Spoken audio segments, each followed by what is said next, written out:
That's right, everybody. Once again, we are back to another episode of turning SCPs into superheroes. Again, I've gone through the comments of the previous few episodes in this series and pulled out a whole bunch of the most popular suggestions to use today, but I've also gone through some other SCPs myself and found some more that I thought I had some good ideas for to make superheroes out of. Also, at the end of this episode, I'm going to have a slightly different request for suggestions for the next episode in this series, but obviously we'll get to that when we get to that. For now, let's get into the story and artwork, shall we? Let's go! Hit like if you want, subscribe if you feel like, but either way, enjoy the show. For 2 months now, I've been at Security Clearance Level 2 at the Superhero Corrections and Placement Foundation.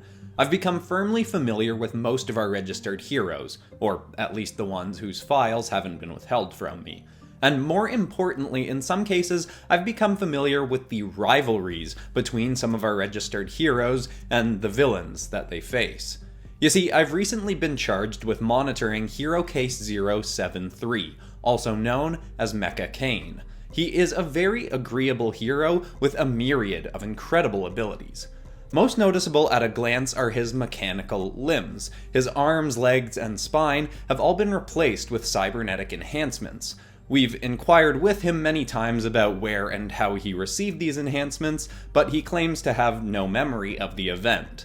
While Mecha Cain has never given us any reason to distrust him, we do have some researchers looking into this claim.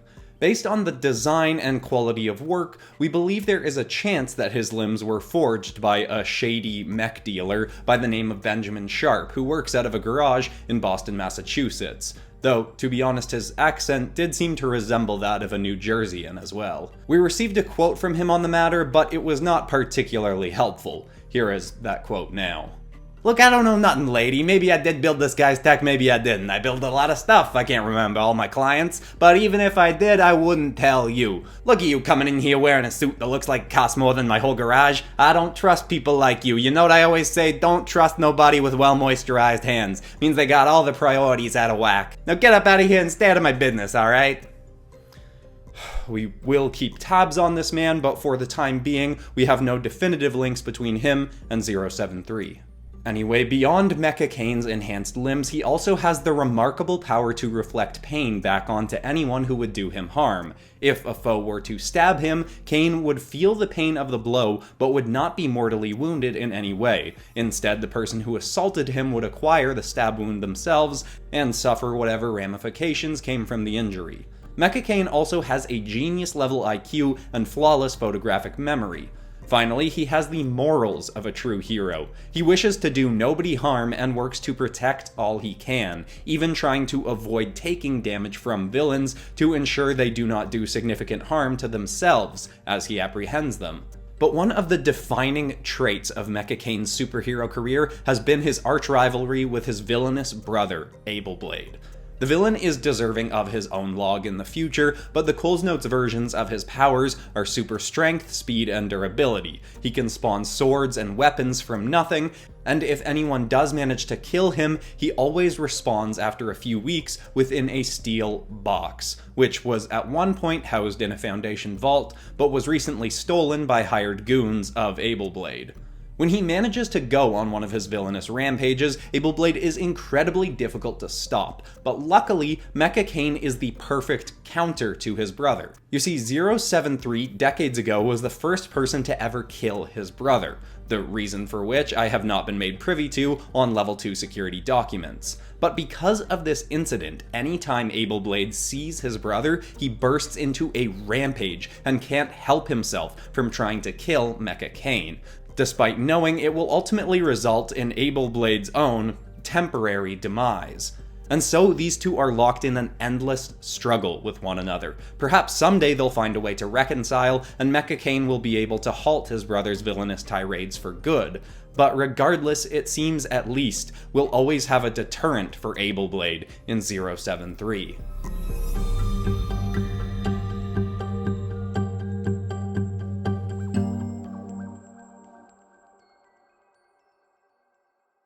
The next case we look at is actually a series of heroes, all falling under case file 5094, though the first and most prominent member of that group is the one we'll discuss in this log.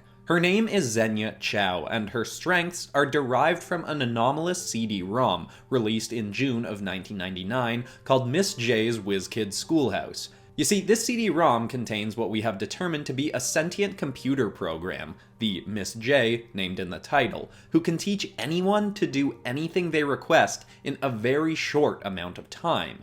Zenya Chow acquired one of the very few copies of the CD-ROM as a child and grew up learning from the program, becoming incredibly adept at mechanical engineering, sciences, various languages, and so on. Into her early 20s, Zenya saw how many villains were rising up in the world and in her area, so she decided to start requesting that Miss J teach her martial arts and gymnastics. In a short time, Zenya became an incredibly proficient athlete, then learned how to craft herself an extremely durable supersuit, which she modeled to reflect her computerized teacher, and she went out into the night to fight villains that were ravaging her area.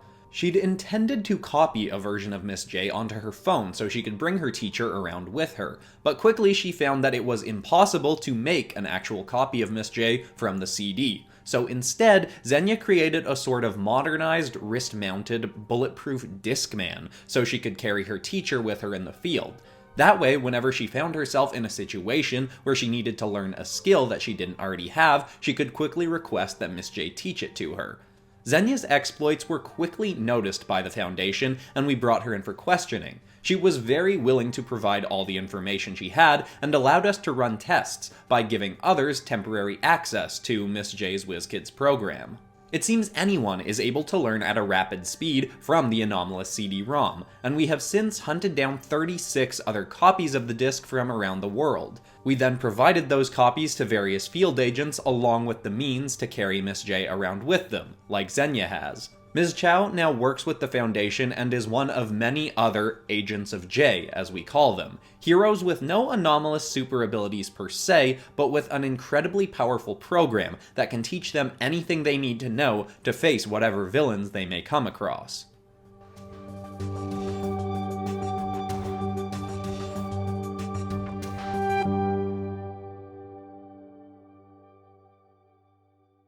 Now, the next case is one we've spent all too much time and resources trying to reform. Unlike our first two heroes of this log, he is not opposed to killing his victims, though he claims to be doing something else to them entirely. Hero Case 049 goes by the name Depestulous. He wears a steel helmet that he has never been seen to remove, which resembles a Plague Doctor's mask. He can kill anyone with a single touch by sucking the life out of them, and he regularly uses this to slay even petty criminals once encountering them. In cases where he is struggling to get close to a foe, he will pull a weapon from his bag to incapacitate them. This satchel that he always wears clipped to his belt can spawn any weapon or tool Depestulous desires. In our few times bringing him in for interviews, he has claimed that the bag literally produces anything he imagines, though we are looking into the possibility that the bag is a wormhole or portal to a pocket dimension where Depestulous has many weapons and items stored. Something akin to a bag of holding from the role-playing game Dungeons & Dragons. Surprisingly, it has not been difficult to have Depestulous come in for interviews and attempts at personality corrections, but we've never succeeded in getting him to hold back from his homicidal ways. Though he is quite pleasant to speak with, and often provides very stimulating conversations. He is quite intelligent. You see, Depestulous claims to be a doctor, one who is trying to rid the world of the disease that is anger and immorality. He believes all criminals, no matter the severity of their crime, have an illness that makes them the way they are. All the criminals he has killed, he claims to have cured of their ailment. He has at times shockingly shown the ability to revive his slain foes, but when they come back, they seem to be mindless drones that he can control to do his bidding in battles. He also says that he is working on a superior cure to his current one. We have tried to make deals with Depestulous in the past, telling him if he stops killing or curing villains in the field, that we will continuously provide him with animals to run medical experiments on. This worked for a short time, but soon he deemed the animals were not fitting subjects, and that his true purpose was to cure humanity alone of the plague of immorality. Like with Hero Case 096, aka Vigorshy, we have had a hard time narrowing down what exactly 049 regards as immorality, but we hope to learn more soon. We may have to send agents or heroes to try and handle 094, but it would be a shame to kill a hero that has such potential to stop so many villains.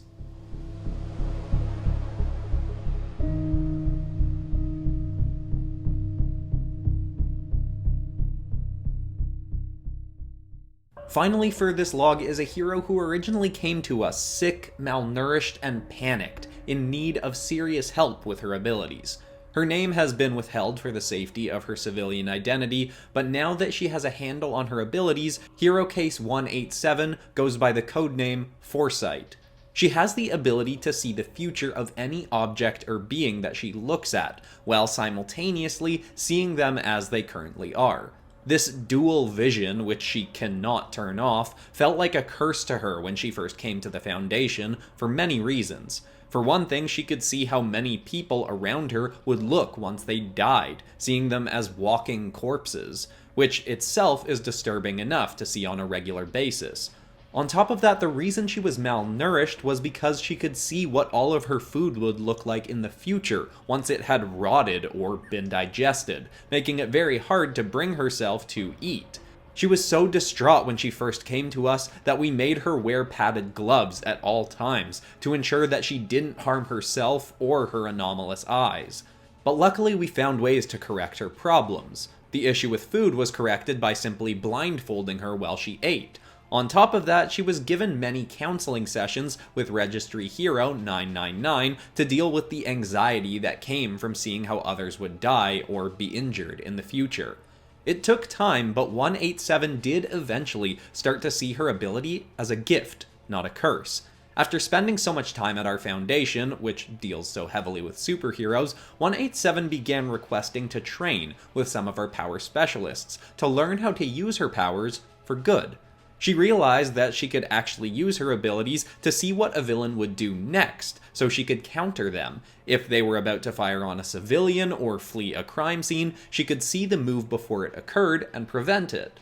When the higher-ups at the Foundation realized her potential, she was given combat training on top of her continued counseling sessions. Today she is sent on similar sorts of missions that an Agent of J may go on. Nothing too high risk, as she doesn't have any enhanced strength or durability.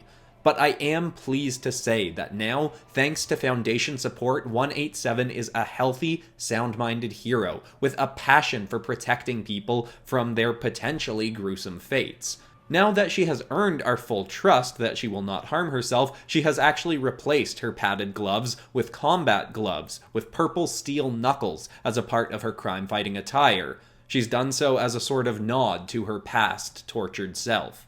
Foresight is truly the kind of hero we hope to continue to inspire and support throughout the future of the Foundation.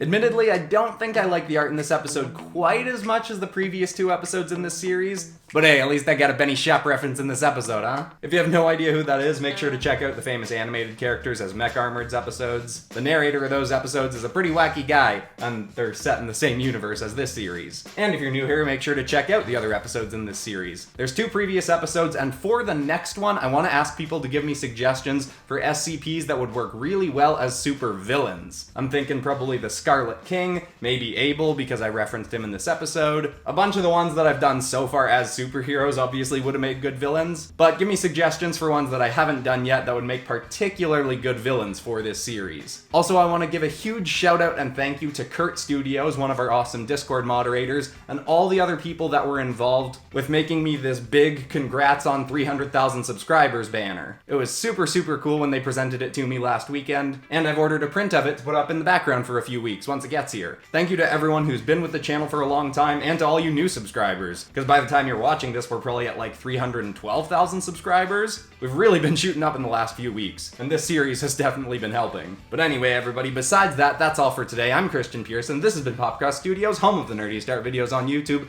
Thanks so much for watching, and I'll see you all in the next episode on Monday. Goodbye.